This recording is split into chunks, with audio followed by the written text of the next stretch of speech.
Welcome, Army fans. This is Joe Iacano, along with Army Offensive Coordinator Cody Worley, as we get ready for the most important week of the year, Beat Navy Week.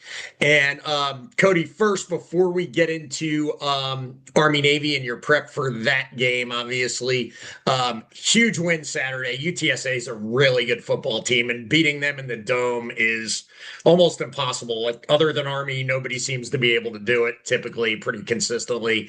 Um, you guys first, just from an OC standpoint, Noah's touchdown run, really nice wrinkle. Maybe I was asleep at the wheel, but have you guys run fake rocket toss lead option before? We just haven't Okay, done it out of that formation. okay, So you utilize a completely different way to run it to a nub set. And, they personnel package us. So that was kind of the schematic flair on that particular play. But we've ran that play over the last couple of years. First time that we've run it out of that presentation. yeah, it was executed really well. Carson Smith had the huge block on the perimeter to spring them. Henry Appleton, Mark Broughton, and I were watching it as we were breaking down post game.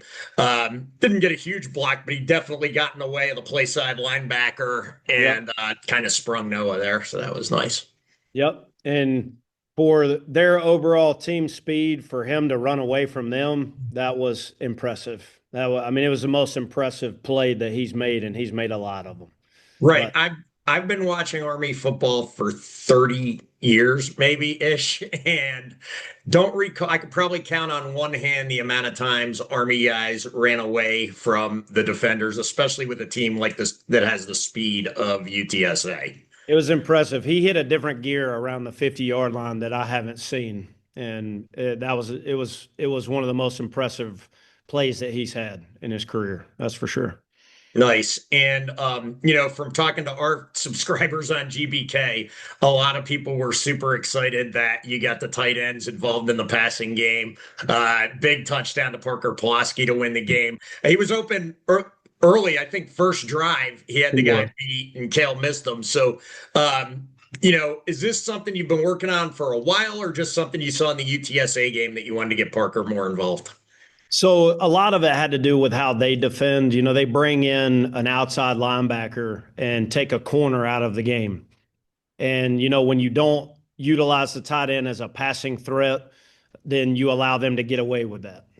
So we wanted to give them other things that they had to defend other than just putting another linebacker in the game and saying, all right, I can play DB even though I'm a linebacker. So, a lot of that was schematic and things that we knew we needed to do early on. And it was a huge advantage throughout the game. We missed them several times. We had Tex Brandon open. We had Yeah. Parker open early. It had him again late in the game, but the last drive of the game was critical. Two critical plays that Parker made. The unfortunate one was Tex on that last drive, but we were able to overcome it. But I was really proud of how those guys responded. We've tried to get the ball their way several times, but it worked out in the meaningful moments in order to win that game and really have that drive of to put us up late in the game. So I was really proud of how they responded, and it was awesome to get a tight end in the box. I know that. Yeah, good stuff. Brady Small received all conference honors as first team center. Brady's been a stalwart for so long now on the offensive line. I don't know how many games he started, but it's in the 30s, I'm sure. Can you talk a little bit about the season he's had, especially having to play with a new quarterback and three new offensive linemen? Incredibly consistent player. Practice, games. I mean, he is the model of consistency, and he's very rarely, and I'm talking through 11 games. I'm talking through last season. I mean, I'm thinking through the snaps that he's played, and particularly this year. I can name on one hand where it was a just flaw or a misassignment by Brady Small on one hand in 11 games. So, has he gotten beat by guys and maybe given up maybe didn't sustain a block as well as he could, maybe. but he quarterbacks it up front. He calls out front identification. He does everything from protections to slides to identifying zone linebackers to you name it. He's doing it, and he's doing it at a really high level. And then on top of that, when he does engage in blocks, he is very physical. So the mental part of the game, and you match that with how he's playing physically, he deserves that honor. You know what I mean? I really truly believe that it's not that people don't understand how impactful he is for us. His leadership up front, the continuity that he provides to that unit. It's two new tackles, a new guard, and now two new guards. With PG being down, so Yeah. really Yeah. four new starters on the offensive line played in that game against UTSA. And same thing against Tulsa. So I mean, it just for him to be able to help those guys and play consistently has really been impactful more than he probably realizes because he gets in the trenches and just does his thing. But he helps Kale, he helps those guys around him, and he's a calming presence because of the way he communicates and the way he quarterbacks it up front. Good stuff. And speaking of Palo, going to ask you, and it's not the NFL. You don't have to disclose anything. So if you want to keep it close to the vest, you're more than welcome to. Palo and Briggs, their status for the Navy game, if you want to. Yeah, PG should practice this week. We'll get him back practicing. He's been moving around, wasn't quite ready last week, but he's practicing this week, and we'll get him moving around. Briggs is still up in the air. Okay. It's I won't know, completely out of our control. Okay, good stuff. Now we're gonna get into some Navy specific stuff. Since Brian Newberry's been on the staff there, either as the DC or the head coach, and this isn't a knock on you. You've only been the OC for one game. Army hasn't scored more than one touchdown in regulation in any game the last 6 years. What can you do differently as a coordinator to try and get some more points on the board this year? Yeah, I mean, I think when you break it down, you realize that it's going to be like last year. I think we definitely had below 60 snaps. So you get a lot of it too. You get 7 to 8 opportunities with the ball, and so I think the ball has been moved, but in the red zone is where they're very opportunistic, similar to how we structure our defense. Yep. So what we've got to do a really good job when we do get in the red zone of finishing and putting points on the board. And you get in the red zone last year and we threw a touchdown pass, and then we get down in the red zone again and we miss Casey Reynolds wide Yep. open touchdown pass.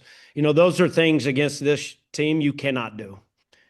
So you got to capitalize when the ball's in the red zone, and ultimately, like when you watch just the overall play. And I stress to our team and our guys in the unit, and they're very well aware. You have to match because let's face it, defenses they react and they run and they play fast. We're trying to react to a look and trying to execute, but we have to match on a snap in, snap out basis how fast the game is and how hard we play on a consistent basis. So it's not about engaging in a block, it's about finishing a block. Because all 11 guys, I mean, and you've seen this game before, it's 22 guys playing football as hard as you can fathom for however long it takes. But I think it's easy for a defense to pin their ears back and just play really, really fast, see ball, get ball, react, respond. We've got to match that with how we play. We can't allow them to get 9, 10 hats to the football and us have 1 to 2. We've got to play faster for longer and we've got to strain to finish.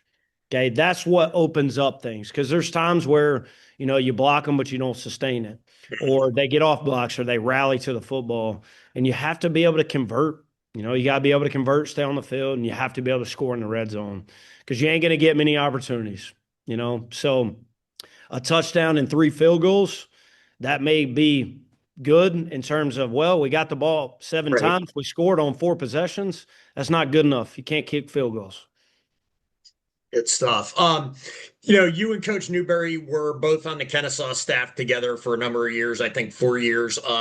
Does that familiarity with each other help either one of you in prep for the game, or is it more just the familiarity of the two staffs as a whole and the players with the similarities between the two teams in terms of skill set, scheme, all those kinds of things?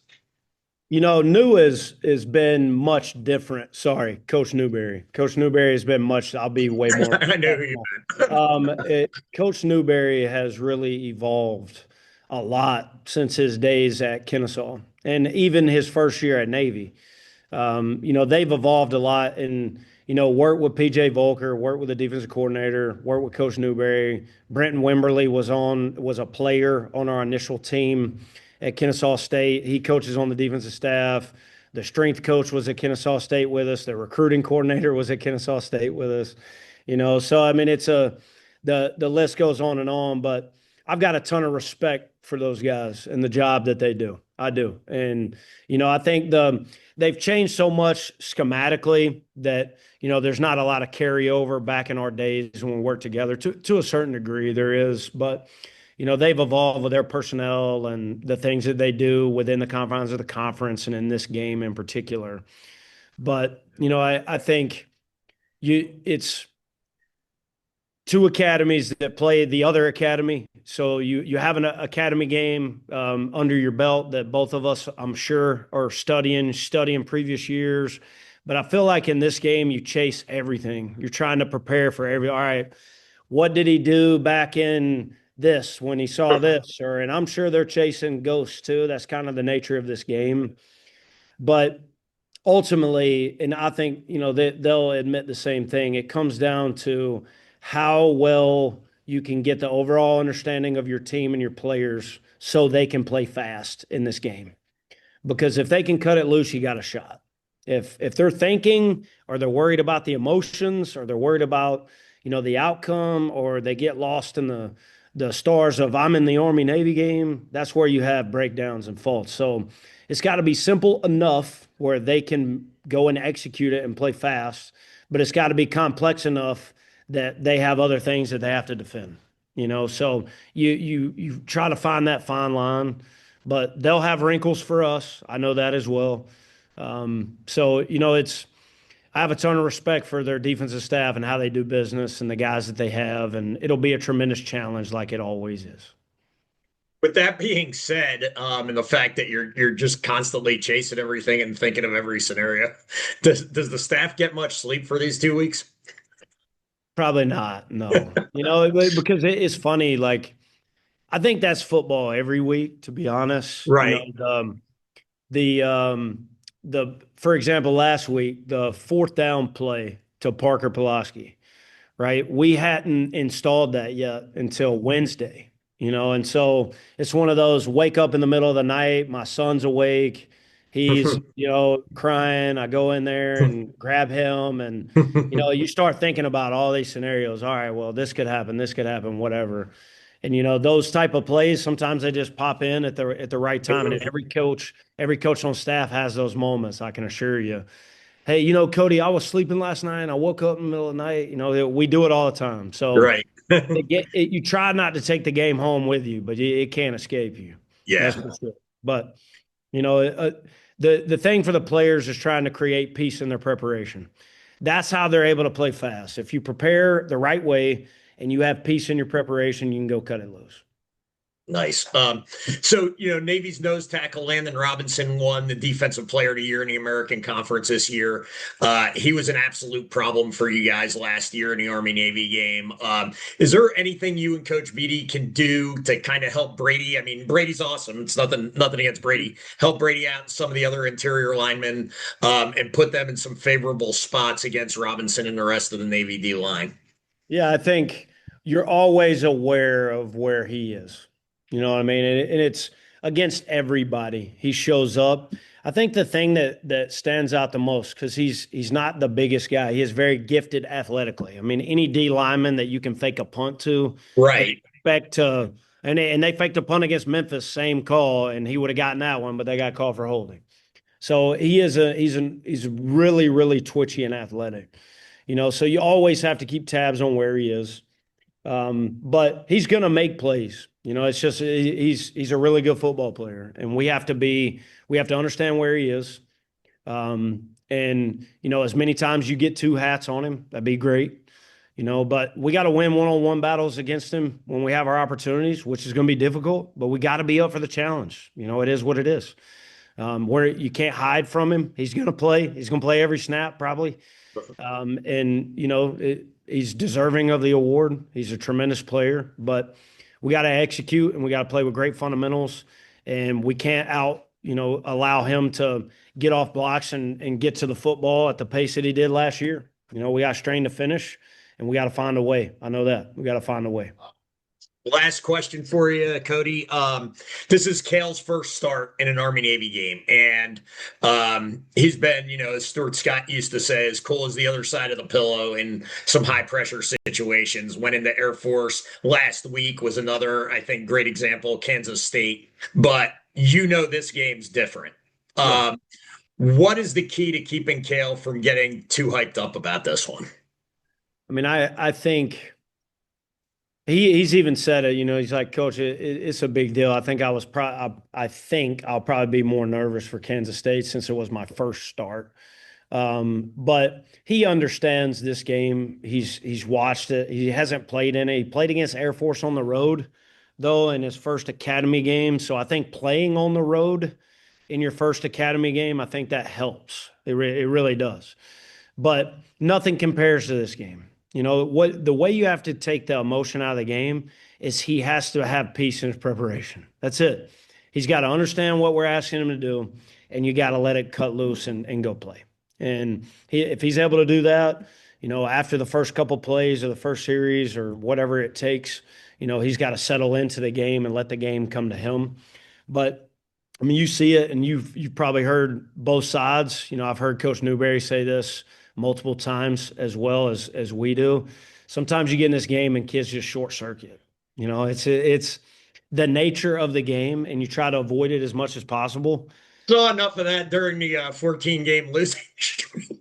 Yeah, I mean, I'm with you, but it's you get into the game and day one fundamentals or a day one call, or you go the wrong way, or you jump off sides, or you blow a coverage.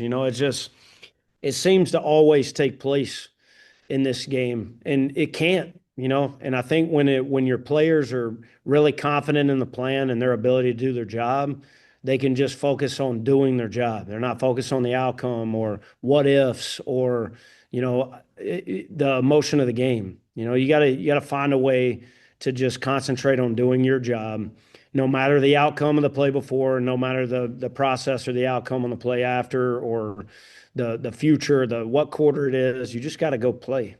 And once you kind of put yourself in that mindset, I think he'll be just fine.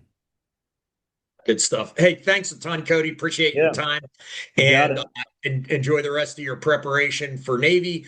Army fans, this has been Joe Iacono with GoBlackKnights.com, along with Army Offensive Coordinator Cody Worley. Go Army, beat Navy.